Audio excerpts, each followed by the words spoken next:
diplomacy, we condemn opposition's world where they want a world where everyone suffers. A few things I'm going to be doing in this speech then.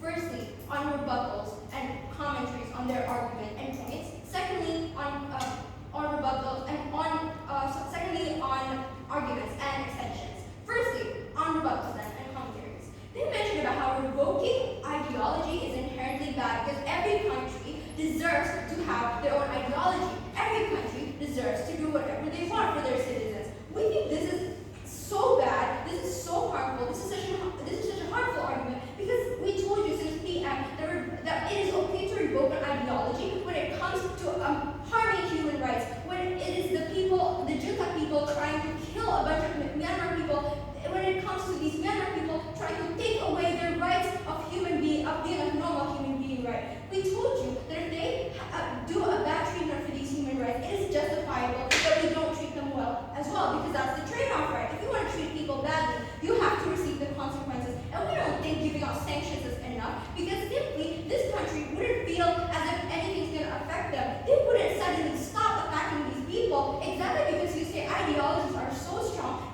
The people of Myanmar, the people of junta who is running the government, wouldn't suddenly just quit everything and leave whatever they're trying to achieve this whole time. Sanctions wouldn't matter. If you would suddenly disallow the junta people to continue reigning in Myanmar, we think that is more effective. And the only way for that is through blocking them from ASEAN, right? It is through revoking them from ASEAN. They mentioned about how there is more chaos and conflict under our side of the house because we're worsening what's happening, right? Let's flip this, ladies and gentlemen.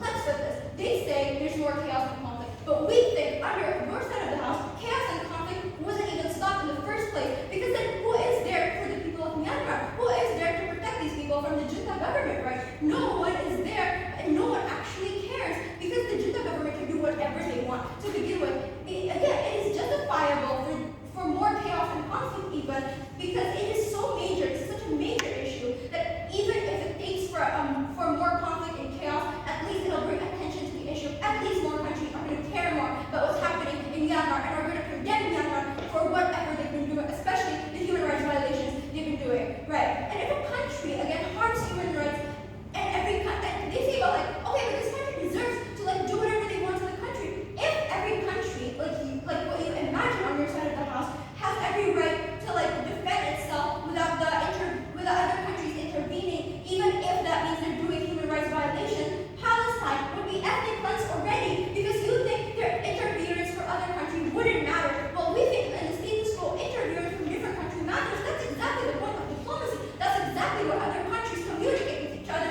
in the forum of United Nations and stuff like that. Exactly because they want to stop these things from happening. Because exactly they know some countries can't be fully responsible for their people. And because the people have been failed by these states, we don't see the urgency of these people having to stay there in the country. Hence, we need the help of other countries, and it is okay to intervene. Then moving on to my extensions, if you haven't by our case just from rebuttals, right? Let's give you a best case and worst case comparative. What is the best case under their side of the house? The best case under their side of the house is that there is a spark of hope for the Myanmar and the junta reign, right? Their best case is inherently worse than our worst case. So what's our worst case then?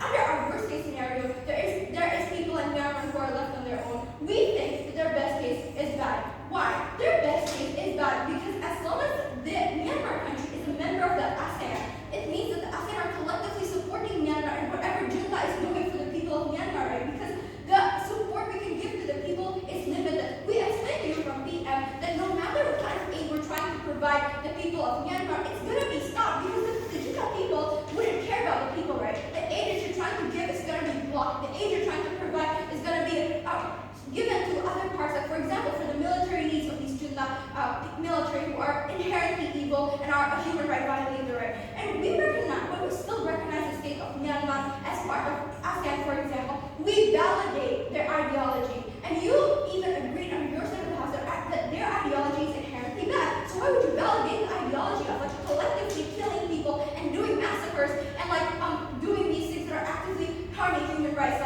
And another thing is that even if it takes for more chaos and conflict, like for example, sending troops to Myanmar to attack the junta people, it is unavailable if Myanmar is still part of the ASEAN country, because as long as you're part of the ASEAN country, you can impose valid sanctions because they're your ally in the end, right? And they say they're going to give a second chance for these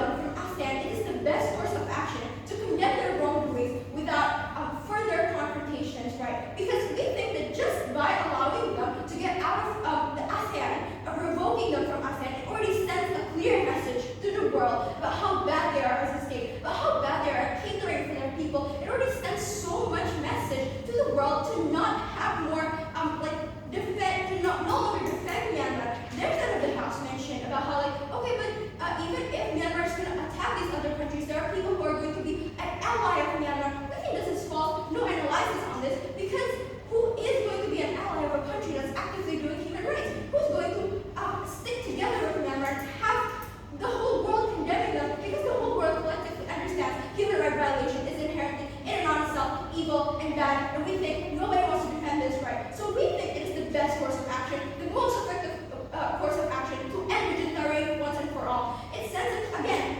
not that it only sends a clear message, it also allows for these for the country of Myanmar to no longer have the protection or the economical trade relation with ASEAN countries.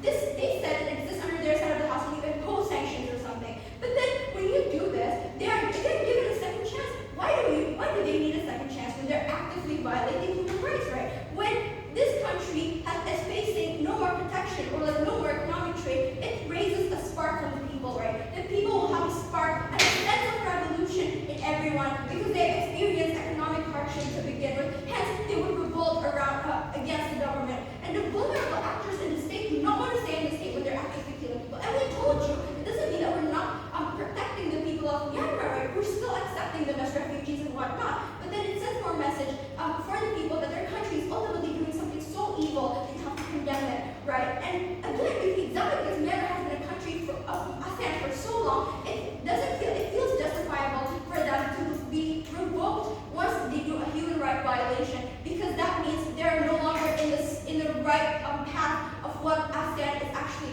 trying to cater for society, which is peace, right? When a country is no longer actively doing peace like the ASEAN wants, when a country is no longer fitting into that ASEAN standard, why would we want them to stay? Why would we want a human rights violator to be part of our world? Again, we believe under our set of